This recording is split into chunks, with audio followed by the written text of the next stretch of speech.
बिस्मिल्लाहिर्रहमानिर्रहीम। अस्सलाम वालेकुम दोस्तों, मेरा नाम है आदिल अवान और आप देख रहे हैं आदिल अवान 6 टीवी। आदिल अवान 6 टीवी की एक नई इन्फॉर्मेटिव वीडियो के साथ हाजिर है। नाज़रीन इकराम, अपनी बेटी को सर्दी से बचाने के लिए उस शख्स ने 20 लाख डॉलर्स अपने बैग से निकाले और उनको आग लगा दी। आखिर ये शख्स कौन था और इसके पास इतना पैसा कहां से आया था? नाज़रीन कराम, ये सब कुछ जान सकेंगे आप आज की इस वीडियो में। पैब्लो एस्कोबार, ये नाम तो आपने पहले भी सुन रखा होगा। अगर आप नहीं जानते तो आपको बताते चलें कि पैब्लो एस्कोबार कोलंबिया का एक बहुत बड़ा ताकतवर ड्रग स्मगलर था, जिसे द किंग ऑफ कोकीन के नाम से भी जाना जाता था। एस्कोबार की दौलत का अंदाज़ा आप इस बात से लगा सकते हैं कि ड्रग्स को स्मगल करने के लिए उसने सबमरीन तक खरीद रखी थी। पैब्लो एस्कोबार 1 दिसंबर 1949 में कोलंबिया के शहर रियो नाग्रो में पैदा हुआ। इसका ताल्लुक एक मामूली घराने से था। इसके वालिद एक किसान के तौर पर काम करते थे, जबकि इसकी माँ एक स्कूल टीचर थी। नाज़रीन इकराम, ये एक गरीब घर में पैदा हुआ था। पैब्लो एस्कोबार ने छोटी उम्र में ही जुर्म का आगाज़ किया।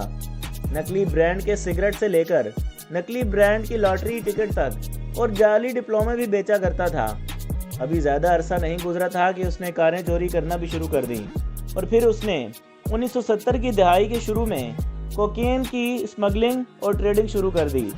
चंद ही दिनों में पैब्लो एस्कोबार ने अमेरिका भेजी जाने वाली 90% से ज़्यादा कोकेन का कंट्रोल हासिल कर लिया था और पूरी दुनिया की 80% कोकेन भी यही सप्लाई किया करता था।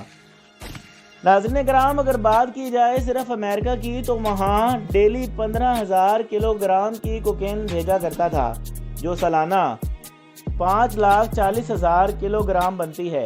और इस वक्त 1 किलोग्राम कोकेन की कीमत $75,000 हुआ करती थी, जो सालाना 380 मिलियन डॉलर बनती थी। और ये सिलसिला मुसलसल 16 साल तक चलता रहा।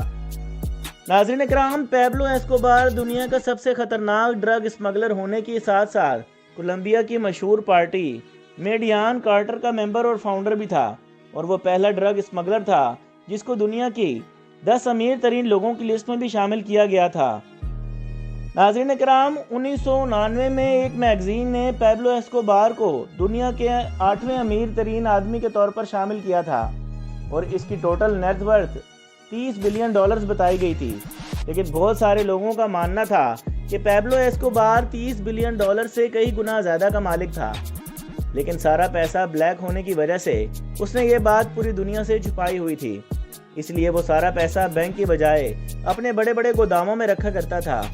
लेकिन एक वक्त ऐसा आया कि जब पैब्लो को पैसा रखने के लिए जगह कम पड़ गई थी, तो उसने ज़मीन में गड्ढा खुदवाकर इसमें पैसे दफन करना शुरू कर दिए। नाज़रीन इकराम, आपको ये बात जानकर हैरत होगी कि पैब्लो एस्कोबार को अपने पैसों की गड्डियाँ बनाने के लिए हर महीने 2 लाख रुपए की रबड़ बैंड की ज़रूरत पड़ती थी। ये अपना सारा काम बहामस के एक छोटे से जजीरे से किया करता था और ये जजीरा इसने बहुत ही सस्ते दामों ख़रीदा था। ये जजीरा अमेरिका की रियासत फ्लोरिडा से सिर्फ 350 किलोमीटर दूर था। नाज़रीन इकराम, पैब्लो इसी रास्ते से अमेरिका में कोकेन को भेजा करता था। स्मगलिंग को तेज़ करने के लिए उसने प्राइवेट प्लेन्स, पानी के जहाज़ और 2 सबमरीन भी खरीद रखी थी। इसी तरह वो देखते ही देखते कोलंबिया का ही नहीं बल्कि पूरी दुनिया का सबसे बड़ा स्मगलर बन चुका था। जब पैब्लो एस्कोबार का बिजनेस अरूज पर था तो तब उसने एक दिन की कमाई $75 मिलियन से भी ज़्यादा हुआ करती थी। अगर आज इसके दौर से कंपेयर किया जाए तो इसकी अमाउंट तकरीबन इतनी बनती है। नाज़रीन इकराम, पैब्लो एस्कोबार ने स्मगल करने के लिए कभी नए नए तरीके ढूंढ लिए थे, जैसे इससे पहले किसी ने भी इस्तेमाल नहीं किया था। जहाज़ों के टायरों से लेकर मछली के पेट तक में कोकेन स्मगल किया करता था। पैब्लो के इतना कामयाब होने के पीछे एक वजह यह भी थी कि उसके साथ लोकल लोगों की फुल सपोर्ट हासिल थी और वो लोगों को अच्छे तरीके से डील करता था। वो लोगों के घर बनवाता था, जिनको पैसों की ज़रूरत होती थी उनको पैसे देता था और बेरोज़गार लोगों को अपने किसी काम के लिए रख लिया करता था। लेकिन कोलंबिया की सरकार इससे बहुत तंग आ चुकी थी और फिर सरकार ने एस्कोबार को गिरफ्तार करने के लिए अपनी एक टीम इसके घर की तरफ रवाना की। नाज़रीन इकराम, लेकिन पैब्लो एस्कोबार को इससे पहले ही खबर मिल चुकी थी।